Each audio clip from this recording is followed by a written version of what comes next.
Fijn dat je alweer kijkt naar het kniphuisje van Frenske. Ja, tegenwoordig ga je allemaal die telefoontjes. Je zit je overal, hè.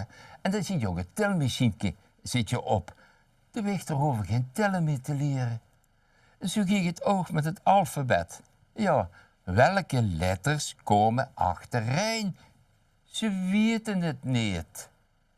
Heb ik wat opgemaakt? Het alfabet. Ja, meneer, zag de meester kwaad. Met de vernug weet ik geen rood.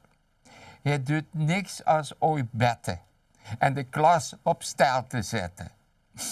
Al is ze nu pas 6 jaar, hij bezorgt mij een bussel griesoor. Ik ben het hongerand zat en list hij je de hele klas weer plat. Weet het hij over het alfabet. En dat kennen die anderen allemaal net. En vroeg, wat voor letter komt na de A?